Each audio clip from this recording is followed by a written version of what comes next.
Hi and welcome to Aussie Property Riches. My name's Brendan Kelly and I'm excited to be here to take you on the journey through the world of development and renovation.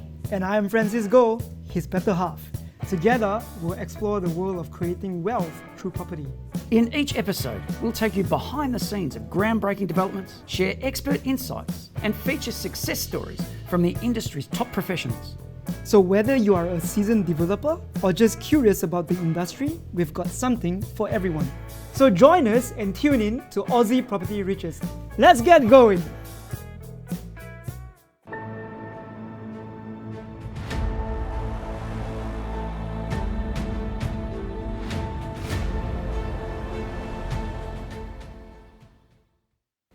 Hi and welcome. My name's Brendan Kelly and I'm joined today by Francis Goh. Welcome, Francis. Thank you, Brendan. I'm glad to be here. It's a pleasure to have you. Francis is our regular panellist. He is a successful developer and the director of Prime Land Consultants. I'm also joined today by Adam Milne. Welcome, Adam. Thank you, Brendan. Pleasure to be here. Adam is the director of Innovate Co-Construct and a successful renovator and developer. I'm also privileged to be sitting here today with Lewis O'Brien. Welcome, Lewis. Thank you for having me. Pleasure indeed. Thank you for joining us. Lewis is a property lawyer and the director of Lewis O'Brien and Associates. We've been speaking over the last few weeks about the idea of teams. In order to play the game and play the game well, we need to have the right people on our team. How do we find those people? How do we manage the relationships? How do we build a structure behind us so that the team works more and more efficiently without us, so that we can get into more and more projects and increase the frequency of the projects that we take on? So what we'll do now is we'll get into the detail about how to build such a team. Adam, in your experience in the world that you live in, you are very team orientated and you've built a magnificent team around you. Who are some of the players? How did you do that? Well, it took me a long time to work out how to build the team, coming through the construction industry and coming through with brute force and strength. And So you asserted your will on others to get what you wanted and you're finding that's not the way to go? I gave them the choice after I told them how to do it. But so to find the team, I eventually found out that it works more with honey and respect, and you get loyalty. So based on that, we both grew, but created a team where I actually cared about their point of views and moving forward.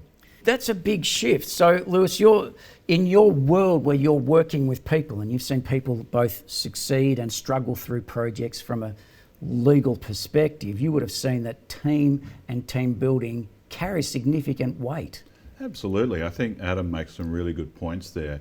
And even if sometimes when you're specialists, I mean, they might have some suggestions and ideas that are out of their specific scope, but often they're worth listening to. And if you can get your team members to a point where they care about your project and work together respectfully, there's some real synergies available. Yeah, Brendan, the most successful developers I know, they have built it based on a working relationship with the team members that they have around them, where it's a win-win relationship. Right? So which speaks to your point. Yeah, so the way they approach it is always you win first and then I will win naturally after that. Because if your team members feel that they are benefiting out of that relationship with you, they're going to do whatever it takes to make sure you benefit too. I actually found that there's also culture differences. So back in the day, we came through with this power, strong leadership, do as I say, not as I do, basis to now going through working on, I actually care where you're at and I don't need to argue and fight, and let's do this as a team because there's more strength in numbers than what there is as a sole director as such. So that's what I found. It's creating a team, but the peace on site and the peace in the project and the profit at the end, it's glorious. Yeah, wonderful. And that gives you the latitude to be able to then extract yourself from the daily operations and trust the team to deliver. Absolutely. Yeah, I mean, I look at it from the point of view, you've got these trades, you've got these experts, you've got consultants. I believe that they all turn up every day wanting to do a good job. Yeah. And so my role when I'm involved is how do I help them do a good job for me? So then, okay, we've talked about the idea of consultants and trades. Who are some of our critical team members? There's obviously our solicitor, accountants, real estate agents, there's mentors. So there's a plethora. Now, we've gone through a number of these in previous episodes. My encouragement, get into the history and have a look at those episodes because all those have been mentioned. We've also talked in previous episodes about the idea of finding these people. But I want to hear again from probably a perspective of a solicitor. How do you go about finding these people? How do you know you're getting the right people in? What sort of due diligence can you do on them? Well, if I put my lawyer hat on, we're going to get a sort of a more formal sort of academic due diligence style thing. You know, can we do Google searches to see what their reviews are like, that sort of stuff? Can we speak to some of their past clients? And I think also, and this is probably getting into the softer stuff now, do I get along with this person? I mean, someone might be the best accountant of all time, but if I don't like them and I don't relate to them and I don't understand them, it's not going to work. I have a good question for everyone.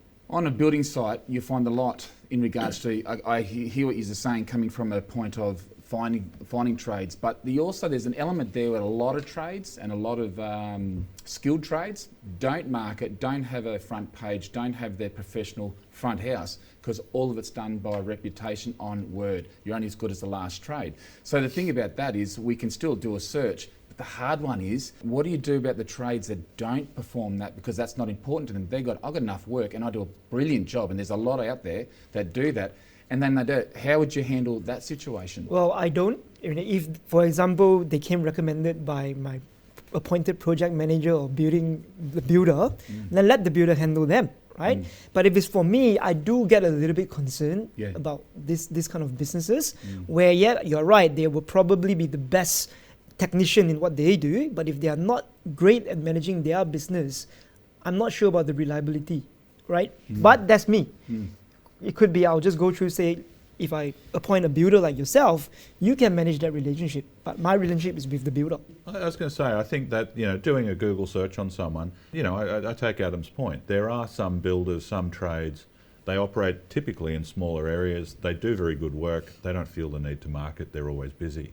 And they've made a decision that they like their business the size it is, so they're not doing that. And that might be valid.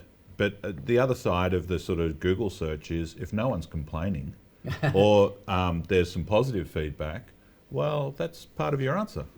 No news is good news. Sometimes it is. Yeah, correct. The more time you invest in understanding the team players that you need, the team members that you want to play with, and the personalities of the people that you are playing with, the more time you invest into your team, the more time the team will invest back into you and the success of your projects. The encouragement is to spend the energy to get the right team in place.